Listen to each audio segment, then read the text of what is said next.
በስመ አብ ወወልድ ወመንፈስ ቅዱስ አሐዱ አምላክ አሜን።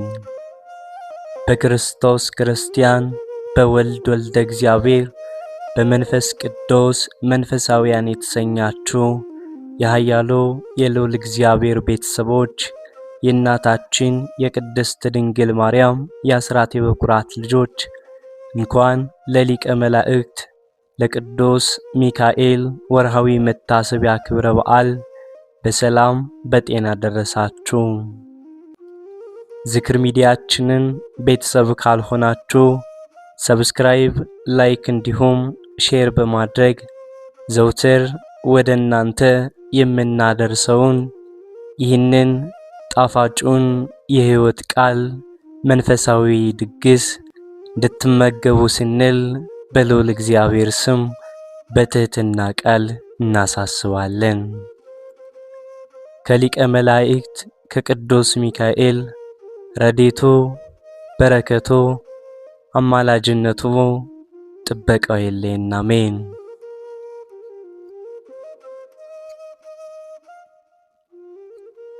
ጥንተ ፍጥረትን አሳምሮ ዓለምን በቃሉም አጽንቶ ለሚገዛ ለልዑል እግዚአብሔር ምስጋና ይሁን።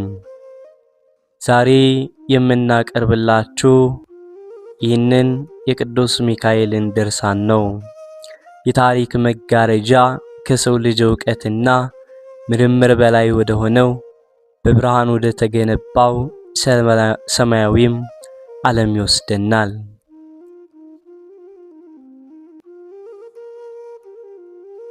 በዚያ መላእክት አምላካቸውን ባለማቋረጥ በሚያመሰግኑበት ቅዱስ ስፍራ በትህትናው ከፍ ከፍ ያለ በመታዘዙ የጸና በአማላጅነቱ ደግሞ በሰው ልጆች ዘንድ እጅግ የሚወደድ አንድ ታላቅ ስም አለ።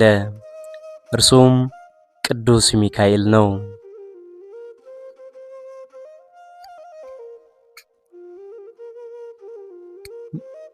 ሚካኤል የሚለው ስም ትርጓሜውም ማን እንደ እግዚአብሔር ያለ ማለት ነው። ይህ ስም ዝም ብሎ መጠሪያ ብቻም ሳይሆን በትዕቢት ተወጥሮ እንደ አምላክ ሆናለሁ ብሎ የተነሳውን ሳጥናኤልን ድል የነሳበት የድል አዋጅ ስም ነው።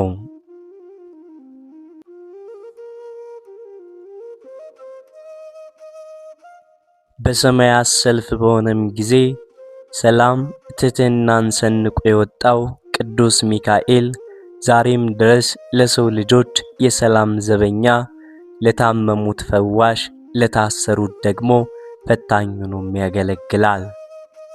ከኖህ መርከብ እስከ አብርሃም ቤት፣ ከአብርሃም ልጆች ጉዞ እስከ ቅዱሳን ሰማዕታት ገድልም ድረስ የዚህ ታላቅ መልአክ ስም የገነነ ነው።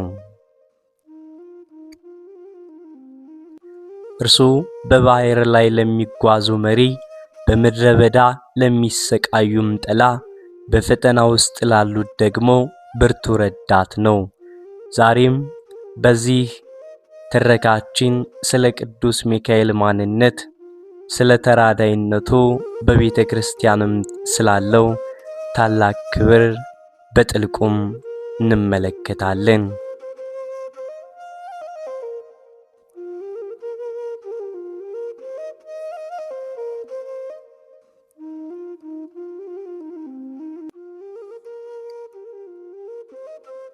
አንድ አምላክ በሚሆን በአብ በወልድ በመንፈስ ቅዱስ ስም የአንጾኪያው ሊቀ ጳጳሳት አባ ዮሐንስ ስለ ሊቀ መላእክት ስለ ቅዱስ ሚካኤል ገናናነት ሰውንም ስለ መውደዱ የተናገረው በመጋቢት 12 ቀን የሚነበብ ክቡር ኃያል መልአክ የሚሆን የቅዱስ ሚካኤል ድርሳን ነው።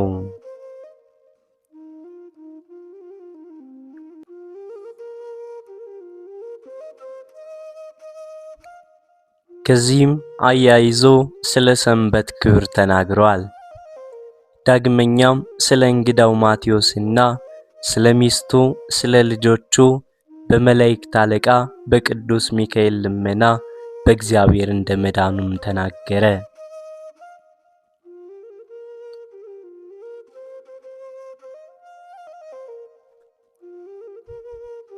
የመላእክት አለቃ የቅዱስ ሚካኤል ፍጹም ልመናው ከኛ ጋር ይኖር ለዘላለሙ አሜን። ሊቀ ጳጳስ አባ ዮሐንስም እንዲህ አለ። ወንድሞቼ ምእመናን፣ ንዑድ ክቡር ዳዊት የዚህን በዓል አንድነት የተናገረበት የምስጋና ቃሉን ስሙ። ዛሬ ደስ ብሎት ድምፁን የሚያሰማ እንደዚህም ያለ ተናገረ። የእግዚአብሔር መልአክ እግዚአብሔርን የሚፈሩትን ሰዎች ባጠገባቸው ሆኖ ይጠብቃቸዋል።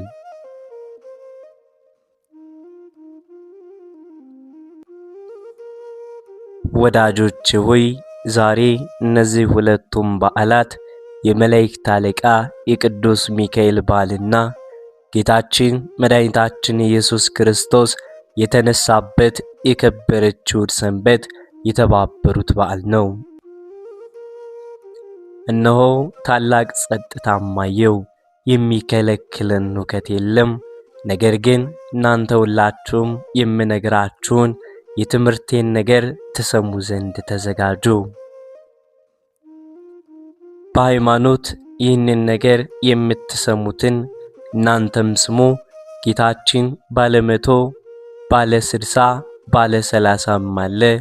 ያለውን ታውቁ ዘንድ በእውነት ዋጋን የሚሰጥ የሕያው እግዚአብሔር ልጅ ጌታችን መድኃኒታችን ኢየሱስ ክርስቶስ ከኛም የራቀ አይደለም።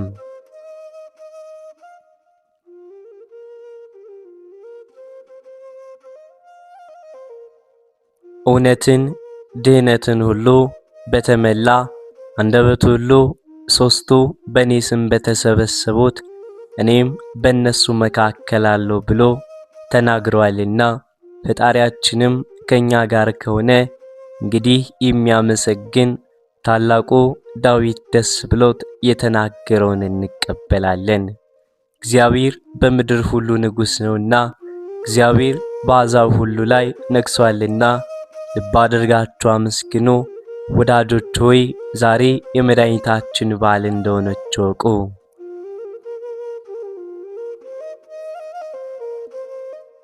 ይህችውም የክርስቲያን ሰንበት ናት። አስቀድሞ እግዚአብሔርን ልናከብረው ፈጽመን ልናመሰግነው ይገባናል። ሁልጊዜ ካህሊነቱ ክቡር ገንዘቡ ነውና ዘላለሙ በእውነት ከዚህም በኋላ የመላእክት አለቃ ቅዱስ ሚካኤልን ክብር ገናናነት እንናገር ዘንድ ማቴዎስ በቅዱስ ወንጌል የተናገራቸውን አልሰማችሁምን? መልአኩም ሴቶች እንዲህ አላቸው፣ እናንተስ አትፍሩ፣ የተሰቀለውን ኢየሱስን እንድትፈልጉ አውቃለሁ፣ አነሳለሁ ብሎ ለደቀ መዛሙርቱም እንደነገራቸው ተነስቷል፣ ከዚህ የለም። የመልአኩም መልኩ እንደ መብረቅ ነው፣ ልብሱም እንደ በረድ ነጭም ነው።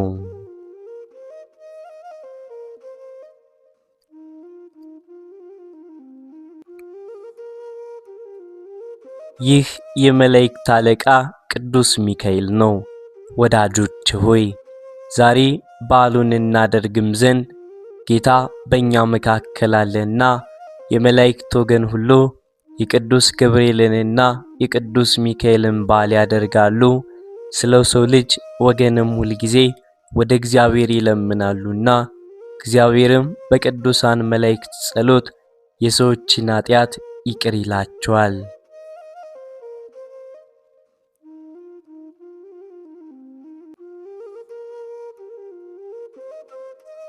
ከቅዱሳን ሁሉ የመላእክት አለቃ ቅዱስ ሚካኤል አብሮት ያልነበረ ማን ነው? የክብር አክሊል ይቀበልም ዘንድ በእግዚአብሔር ትእዛዝ ያላጸናው ማን ነው? ወዳጆች ሆይ በፍጹም ልቦናቸው ወደ እግዚአብሔር ከሚቀርቡ በጎ ሥራ ከሚሰሩ ሰዎች ሁሉ ጋር የመላእክት አለቃ ቅዱስ ሚካኤል እንዲኖር ስለ እነርሱ እግዚአብሔር ይረዳቸውም ዘንድ ከመከራም ያድናቸውም ዘንድ እንዲለምንላቸው ታውቁም ዘንድ ብትወዱ በእግዚአብሔር ኃይል የተደረገውን ይህንን ታላቅ ታምር ልንገራችሁ፣ ስሙ፣ አድምጡ።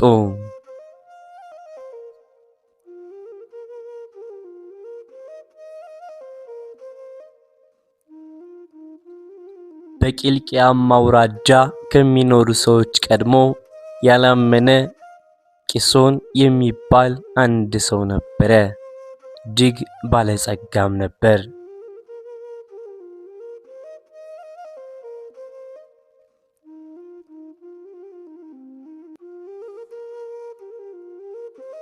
እግዚአብሔርን ግን አያውቅም ነበር። ሟርተኛ ጣዖትም የሚያመልክ ነበር እንጂ በስንፍናው ስለ እንደዚህም ነበር። እግዚአብሔር ሊያድነው በወደደ ጊዜ በመርከብ ለመነገድም ሲሄድ ቆሎንያ ከምትባል አገር ደረሰ።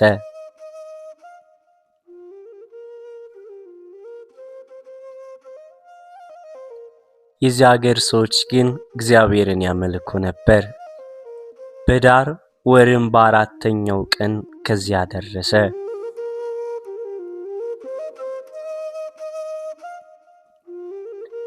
በዚያች ቀንም በቀትር ጊዜ ቂሶን በመላእክት አለቃ በቅዱስ ሚካኤል ቤተክርስቲያን ፊት ወደ ገበያም ሄደ። ገበያተኞቹ ፋናውን ልብሱን ሲያዘጋጁም አይቶ ብዙውን አደነቀ።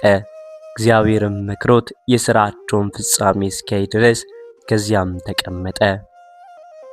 ያን ቀን ማለት ህዳር 12 ቀን በመሸ ጊዜ በበዓሉ ዋዜማ በዚያ ቦታ የተሰበሰቡ ሕዝብ ሁሉ የሰርክ ጸሎት ሲያደርጉም አያቸው። ያማረ ምስጋናም ያመሰግኑ ነበር። ይህም ሰው ካየው የተነሳ ብዙ አደነቀ። ብዙ ከማየቱም የተነሳ በቤተ ክርስቲያኑ ደጃፍ ላይም ተኛ፣ ሰላሙን አገኘ።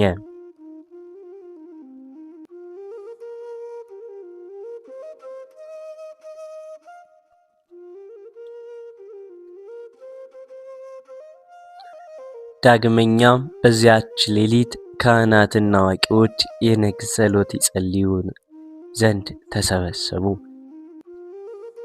ይህም ሰው ስለሰማውና ስላየው ነገር ብዙ አደነቀ። ዳግመኛም በነጋም ጊዜ ሄዶ ከዚያች አገር ሰዎች ክርስቲያን የሆኑ 2 ሰዎችን አገኘ።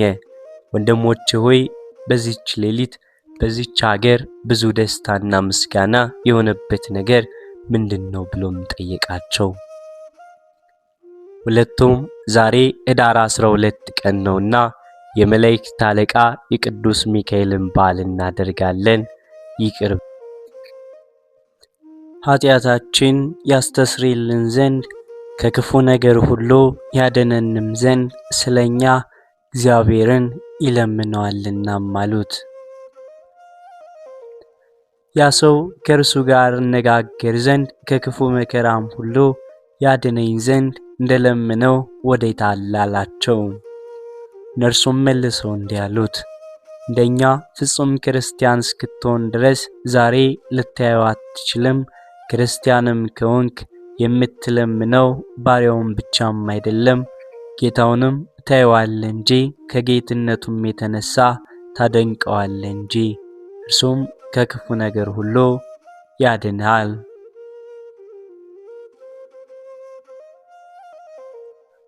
ያም ሰው ወንድሞች ሆይ ክርስቲያኑን ዘንድ ከናንተ ጋር ውሰዱኝ፣ ወቄት ወርቅ ሰጣችኋለሁ፣ ከናንተ ጋር አንድ ለመሆን ልቦናዬ ወደ ሃይማኖታችሁ ተመልሷልና አላቸው።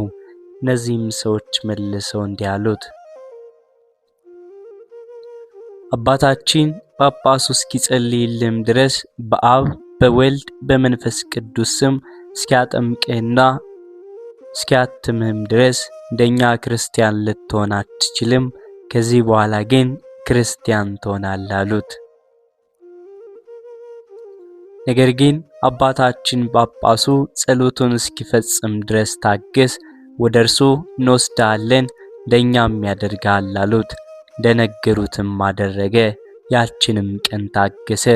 በነጋውም ወደ እነርሱ ሄዶ ደጋጎች ወንድሞች ሆይ የነገራችሁኝ እግዚአብሔር ለውለታችሁ ዋጋችሁን ይሰጣችሁም ዘንድ እባካችሁ ተቀበሉኝ አላቸው። እነዚህም ሰዎች ይህንን ሰው ወደ ጳጳሱ ወሰዱት።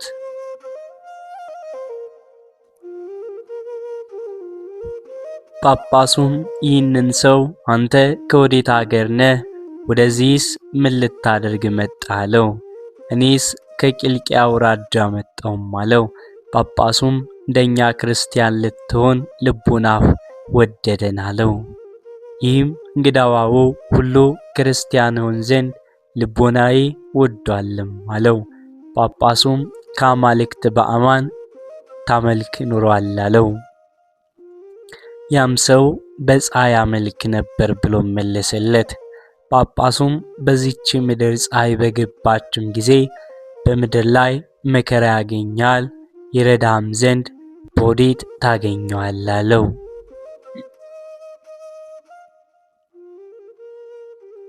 እንግዳውም ይቅርታን ታደርግልኝም ዘንድ እንደዚች አገር ሰዎች ሁሉ አጥምቀ ክርስቲያን ታደርገኝም ዘንድ ማልድሃለሁ ብሎ መለሰለት።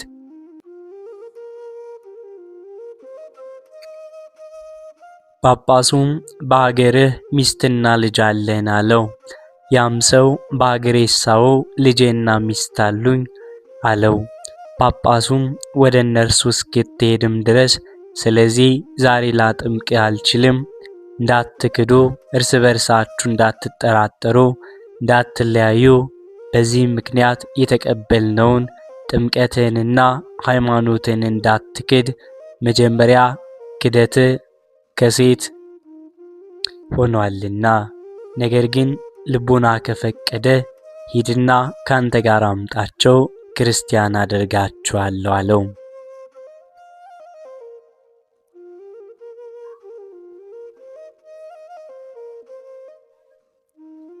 ይህም እንግዳው ከኤጲስቆጶሱ ተባርኮ ወደ አገሩም ሊሄድ ተዘጋጀ። ወርቶም ሄደ። እነሆ በጎ ነገርን የሚጠላ ሰይጣን ይህ ሰው ልቦናው ወደ እግዚአብሔር እንደመለሰለትም አውቆ ቀናበት። ከባህሩም መካከል በደረሰ ጊዜ ጽኑ ነፋስ አስነስቶ ማዕበሉን ከመርከቡ በላይ እንዲወጣም አደረገው።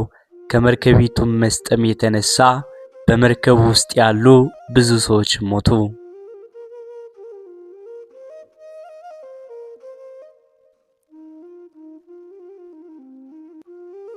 ይህም ሰው ይህን ባየም ጊዜ ጮኸ ተናገረ፣ እንዲህም አለ።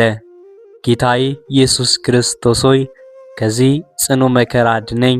በመላእክት አለቃ በቅዱስ ሚካኤል ቤተ ክርስቲያን ስላየሁት ገናናና ክብር ባንተ አምናለሁ። እኔ በቤትም ያሉት ሁሉ መተን ክርስቲያን እንሆናለንና ያን ጊዜ ከሰማይ አትፍራ፣ አትደንግጥ የሚል ቃልን ከሰማይ ሰማ።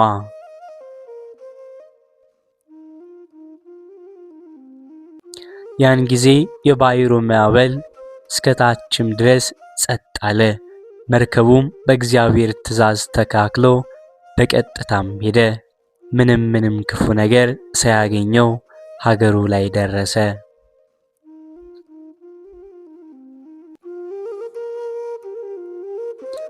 ከቤቱም በገባም ጊዜ ደስ አለው። ያን ጊዜም በመርከቡ ውስጥ በጉዞ ላይ የተደረገውን ታምራት በቆሎንያም ሀገር የሆነውን ሁሉ ነገራቸው።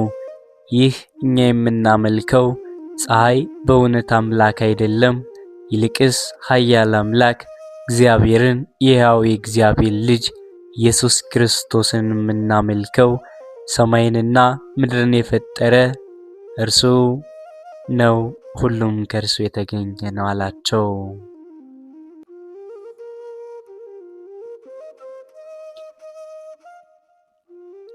የመላእክት አለቃ የቅዱስ ሚካኤልንም ክብር ገናናነት ሁሉ ነገራቸው።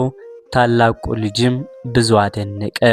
ያም ሰው ተነስቶ ወደ ሚስቱ ሄደና እንዲህም አላት፣ ብትሰሚኝ ተነስተሽ ከኔ ጋር እንሂድ፣ ክርስቲያን ሆነን ለክርስቶስ እንገዛ። ፈጽሞ ሁለት ልብ አትሁኚ፣ ልብሽም ካልወደደ እኔ አላዝሽም። እነሆ የተረፈኝ 12 ወቄት ወርቅና ብር አለኝ፣ እኔ እሰጥሻለሁ። አንቺም በሃይማኖትሽ ኑሪ፣ እኔ ግን ለኃጢአቴ ስርየትን ማገኝ ዘንድ ሄዳለሁ። ሚስቱም ጌታዬ በጎ ነገር አመለከትከኝ፣ ነገር ግን መልካም ነው። አንተ የምትሄድበት ጎዳና ሁሉ በእውነት መልካም ነው። እኔም ካንተ ጋር ሄዳለሁ። አንተ የምትሞተው ሞት እኔም ካንተ ጋር እሞታለሁ። ሁሉም እንዲህም ተስማምተው ወደ መርከብ ወጡ። እግዚአብሔርም በፍቃዱ ተረድቶ ቆሎንያ ወደምትባል ሀገር አደረሳቸው። ቀድሞ ወዳገኛቸው ወደ ሁለቱም ሰዎች ሄደው ተገናኟቸው።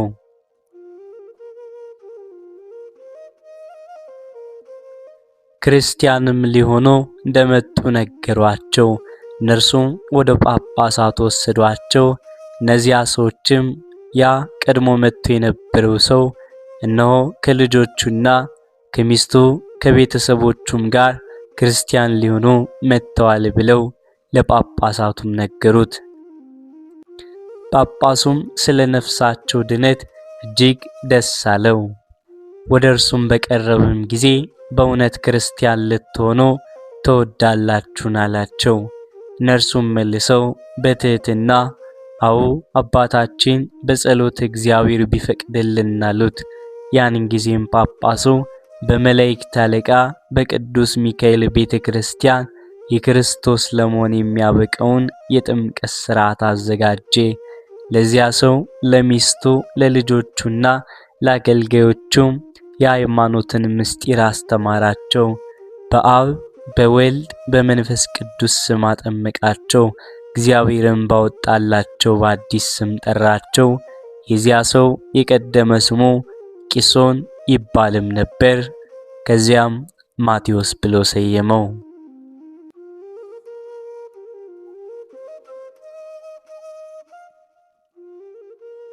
ሚስቱንም ሄራን ያላት። አራቱ ልጆቹንም በየስማቸው ጠራቸው። አንደኛውን ዮሐንስ፣ ሁለተኛውን እስጢፋኖስ፣ ሶስተኛውን ዮሴፍ፣ አራተኛውን ዳንኤል አለው።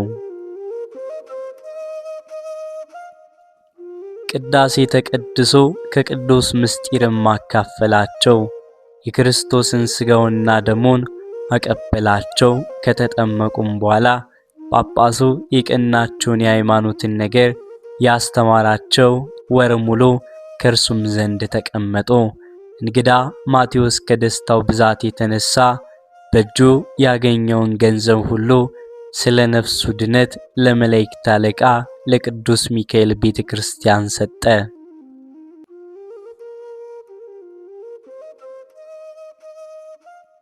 ከዚህም በኋላ ሁሉም ከጳጳሱ ቡራኬ ተቀብለው አዋቂዎች፣ የሀገሩ ታላላቅ ሰዎች በሰላም ሸኝተዋቸው ወደ ሀገራቸው ሄዱ።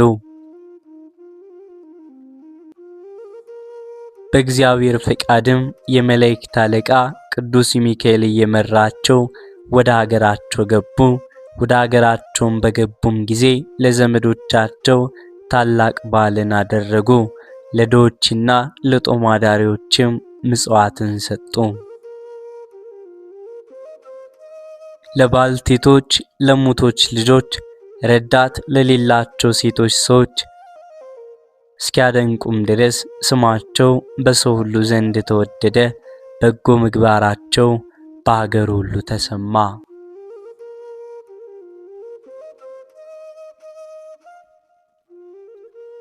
ከሁለት ወሮችም በኋላ ያ ሰው ማለት የተመረጠ በ11 ሰዓት የመጣው ማቴዎስ አረፈ። በሰማያትም ፍጹም ዋጋውን በመላእክት አለቃ በቅዱስ ሚካኤል አማላጅነት ከጠዋት እስከ ማታ እንዳገለግሉት ያክል አገኘ። ልጆቹ ግን ከእናታቸው ጋር በጎ አድራጎትን እያደረጉ አገልግሎታቸውን በእጅጉ አበዙ። ዲያብሎስንና ሰራዊቱ ግን እነዚህን ቅዱሳን ያደረጉትን በጎ ሥራም አይቶ አልታገሳቸውም። እነርሱም ተነስተው የአገሩን መኳንንት አስነሱባቸው፣ ጽኑ ጥል ቀሰቀሱባቸው እንጂ በጠላትነትም ተነስተው ገንዘባቸውን ከሳጥናቸው ወረሷቸው። ዮሐንስ ግን እናቱንና ወንድሞቹን እንዲህ አላቸው፣ እነሆ አባታችን ከሞተም ጀምሮ እነዚህ ሰዎች እጅግ ሲያሰቃዩኝ እናያቸዋለን። ተነሱ፣ ይችን ሀገር ትተን ወደ ሌላ ሀገር እንሂድ፣ በዚያም እንኖር። በቅዱስ ወንጌል ከዚህች አገር ቢያሳድዷችሁ ወደ ሌላይቱም አገር ሽሹ ተብሎ ተጽፏልና፣ አሁንም አሳደዱን፣ አሰቃዩን፣ መከራም አጸኑብን።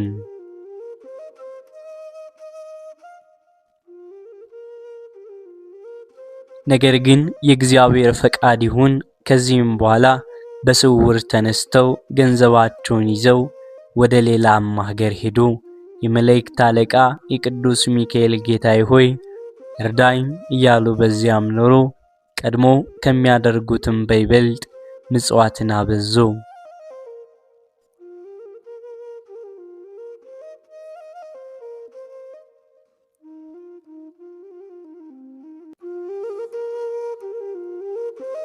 የመላእክት አለቃ ቅዱስ ሚካኤልም እንደማያሳፍረው አላወቅም።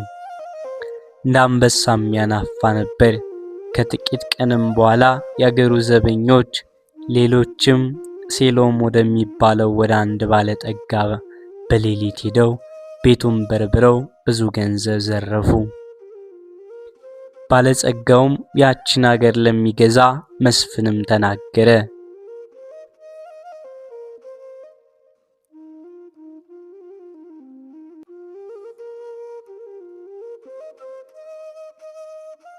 መስፍኑ እንዲያድናቸው አዘዘና ወታደሮች ዘበኞች አዟቸው። የዚያን ባለጠጋ ገንዘብም ያሳዩአቸው ዘንድ አስረው ስለዚህ ነገር ብዙ መረመሯቸው። የነገሩም እውነት ለመገለጡ አስቀድሞ ሰይጣን በሽማግሌ ሰው ተመስሎ ከተማውን እየዞረም ያልፍ ነበር። እንዲህም እያለ የባለጠጋውን የሰሎምን ገንዘብ የሰረቀው እኔ ያውቃለሁ።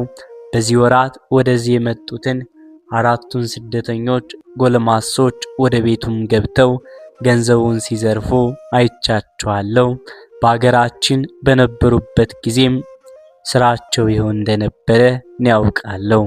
ከአገራቸውም አስወጥተው የሰደዷቸውም በዚህ ምክንያት ነው ብሎ መሰከረ። የአገሩ ሰዎችም ይህንን ሰምተው ለመስፍኑ ነገሩት። ያን ጊዜም በመስፍኑ ትእዛዝ በራስ ጸጉራቸውን ይዘው የጎተቱ ወደ መስፍኑ አመጧቸው። ያለ ርኅራኄም አሰቃዩአቸው። እናታቸውም እያለቀሰች በኋላቸው ትከተላቸው ታረጋጋቸው ነበር። እንዲህ እያለች ልጆቼ ሆይ አትፍሩ፣ አትደንግጡ። የምታምኑበት አምላክ በመላእክት አለቃ በቅዱስ ሚካኤል አማላጅነት ከመከራው ሁሉ በሐሰትም ከተናገሩባችሁ ክስም ሊያድናችሁ እንደሚችል እኔ ያውቃለሁ።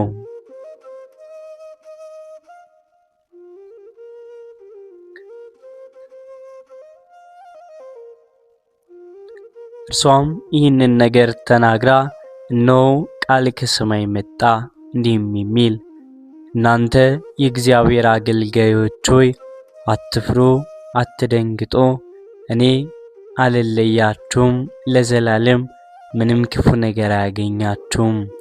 ከክፉ ነገር ሁሉ የምጠብቃችሁ እኔ የመላእክት አለቃ ሚካኤል ነኝና። ደርሰውም በመስፍኑ ፊት በቆሙ ጊዜ እነሆ የመላእክት አለቃ ቅዱስ ሚካኤል የንጉሥ መልእክተኛም መስሎ ከሩቅ መጣ።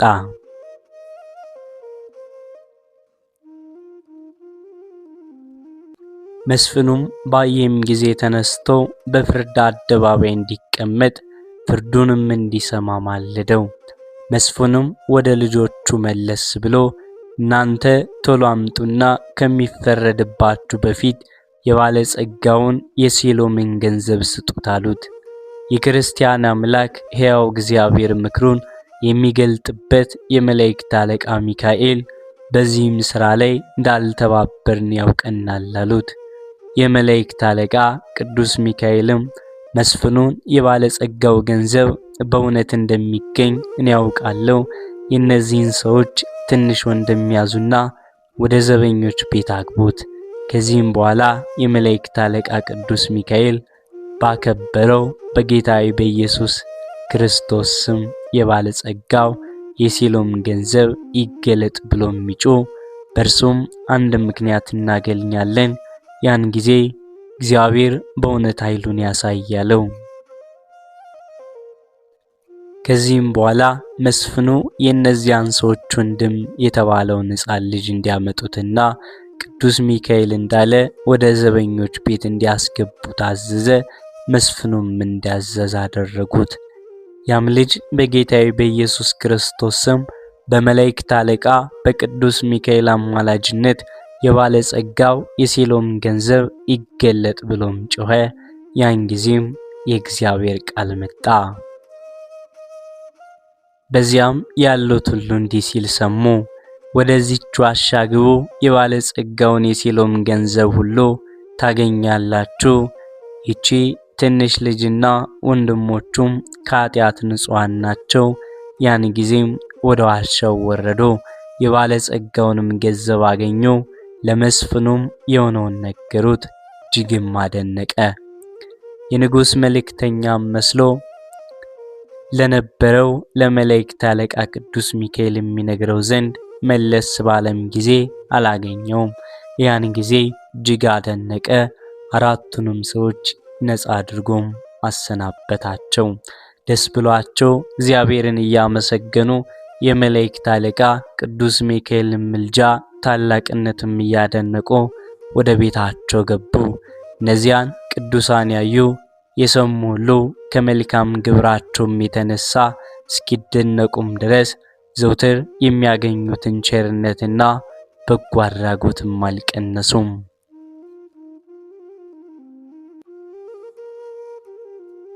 ከጥቂት ቀንም በኋላ አንድ ሰው ሁለቱን ሰዎች ከሚያስተዳድራቸው ንጉሥ ጋር አጣላቸው። አስቀድሞ መረመራቸው። ለወታደርም ከመሰጣታቸው በፊት መቶ ወቄት ወርቅ እንዲከፍሉ ንጉሥ አዘዘ። ነገር ግን የሚከፍሉት አልነበራቸውም። ስለዚህ የሚነዛን ሁለቱን ሰዎች ብዙ ጊዜ እንዲገርፏቸው አዘዘ። በዚያን ጊዜ ዮሐንስ በቅርብ አገኛቸው። የንጉሡም አሽከሮች ያለ ምሕረት ሲገርፏቸውም አያቸው። የንጉሡም አሽከሮች እነዚህን ሰዎች የምትደበድባቸው በምን ምክንያት ነው አላቸው። የንጉሡ አሽከሮችም በ200 ወቄት ወርቅ ምክንያት ይዘናቸዋል አሉት። 200 ወቄት ወርቅ 200 ወቄት ወርቅ ብሰጣችሁ ትተዋቸዋላችሁን አላቸው። ወታደሮችም አዎን ተዋቸዋለን፣ ባይሰጡስ ግን እንገላቸዋለን አሉት። ዮሐንስ ግን ወታደሮቹን እስክመለስ ትንሽ ታገሱኝ አላቸው። ሄደውም 200 ወቄት ወርቅ አመጣና ሰጣቸው። በእነርሱ ላይ ስልጣን ላላቸው ለአራቱ መኮንኖችም አንዳንድ ወቄት ወርቅ ሰጣቸው። ሁለቱን ሰዎች ፈቷቸው። ዳግመኛ በጎ ነገር የሚጠላ ሰይጣን ስለ መልካም ስራቸው በእነዚህ ቅዱሳን ላይ ቅናት ቁጣን ስለተሞላ ሌላ ምክንያት አመጣ እንጂ ዝም አላለም። ጭንቅንና ከባድ መከራን አስነሳባቸው። ለነዚህ ቅዱሳን ቤት አቅራቢያም አንድ ባለጸጋ ሰው ነበር።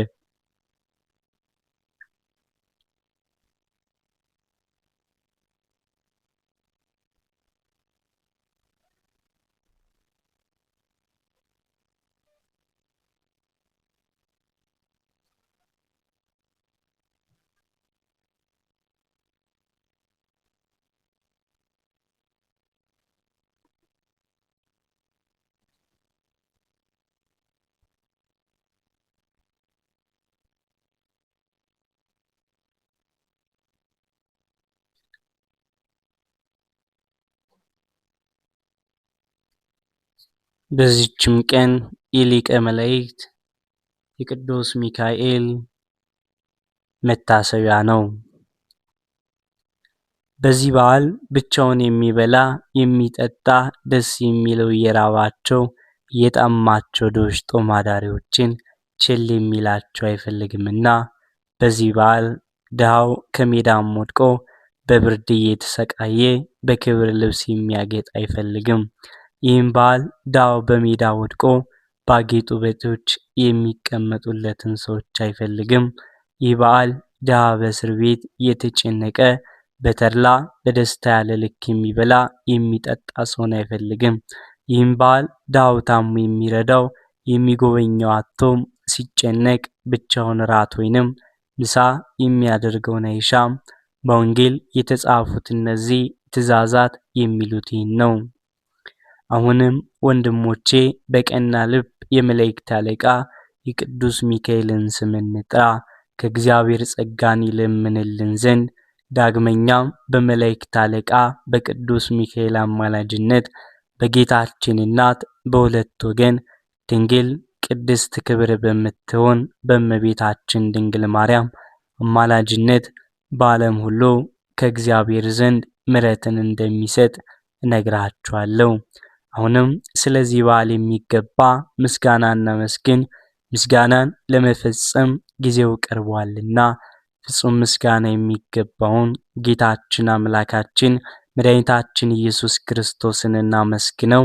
ሰማያዊ ከሚሆን ከቸር አባቱ ሕያው ሕይወት ከሚሆን ከመንፈስ ቅዱስም ጋራ ክብር፣ ጌትነት፣ ገናናነት፣ ጽን፣ ልዕልና፣ ስግደት የሚገባው እርሱን እናመስግነው ዛሬም ዘወትርም ለዘላለሙ አሜን። ወስብሐት